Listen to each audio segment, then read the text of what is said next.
بسم اللہ الرحمن الرحیم۔ شداد کی جنت۔ شداد کے دور حکومت میں حضرت ہود اللہ کے نبی تھے اور آپ ہمیشہ شداد کو ایمان کی دعوت دیتے تھے۔ ایک دن شداد نے پوچھا کہ اگر میں آپ کی باتوں پر ایمان لے آؤں تو اللہ مجھے کیا انعام دے گا؟ حضرت ہود علیہ السلام نے فرمایا، اللہ تجھے جنت میں جگہ دے گا جس میں تو ہمیشہ چین سے رہے گا۔ شداد نے حضرت ہود سے جنت کے اوصاف پوچھے تو انہوں نے جنت کی خصوصیات تفصیل سے بتائیں۔ یہ سن کر شداد بولا، مجھے اللہ کی جنت کی کوئی ضرورت نہیں، ایسی جنت میں خود ہی بناؤں گا۔ اس دن سے شداد کی مسلسل یہ کوشش رہی کہ وہ ایک ایسا شہر تعمیر کرے کہ ہر لحاظ سے جنت جیسا ہو۔ اس نے اپنے بھانجے جو کہ ایران کا حاکم تھا کہلا بھیجا کہ جتنا سونا چاندی تمہارے پاس جمع ہے وہ فوراً میرے پاس بھیج دو۔ بھانجے نے ایسا ہی کیا۔ شداد نے پورے ملک میں اپنے کارندے روانہ کیے جو بہت بڑی مقدار میں سونا چاندی جمع کر کے لائے۔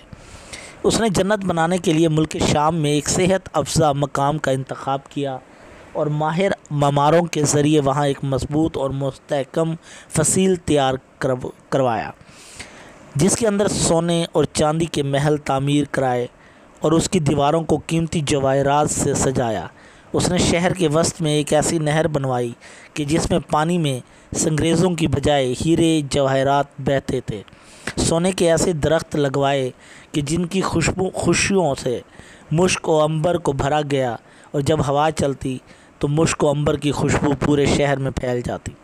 بیان کیا جاتا ہے کہ شداد نے محل کے چاروں طرف سونے کی اینٹوں سے 12,000 کمرے تعمیر کرائے اور ہر کمرے کو یاقوت اور ہیرے جواہرات سے مزین کیا گیا اور اطراف و جوامر سے خوبصورت اور نوجوان عورتوں کو وہاں لایا گیا۔ الغرض یہ کہ عظیم الشان جنت نما شہر 500 سال میں مکمل ہوا اور شداد کو اس کی تکمیل کی اطلاع دی گئی۔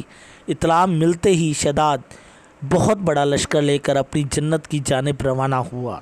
ابھی شہر سے ایک منزل کے فاصلے پر تھا کہ اس نے ایک ہرن دیکھا کہ جس کے پاؤں چاندی اور سینگ سونے کے تھے۔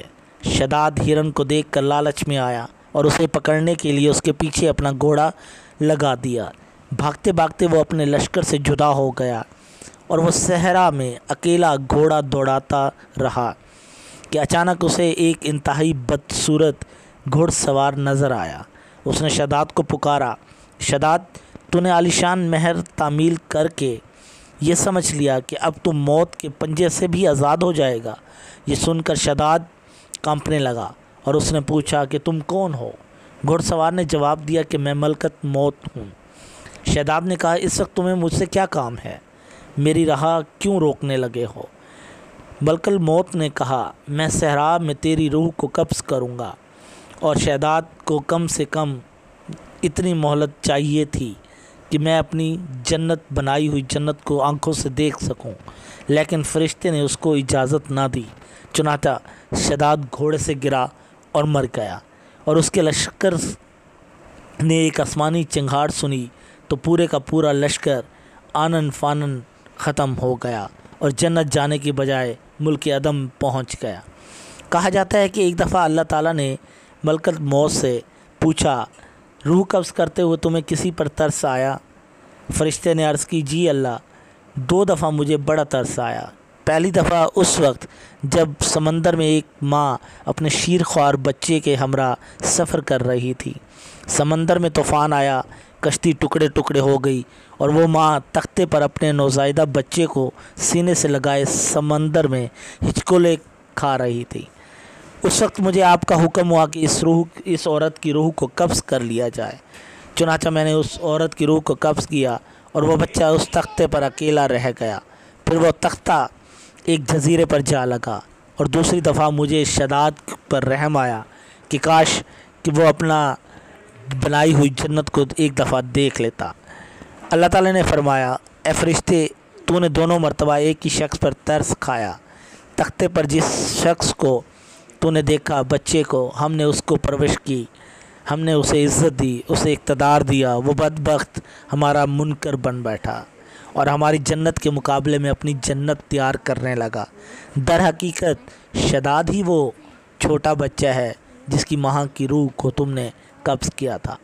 خدا کے انکار کا یہ نتیجہ تو دنیا میں ہے اور آخرت کا عذاب اس سے کہیں زیادہ ہے۔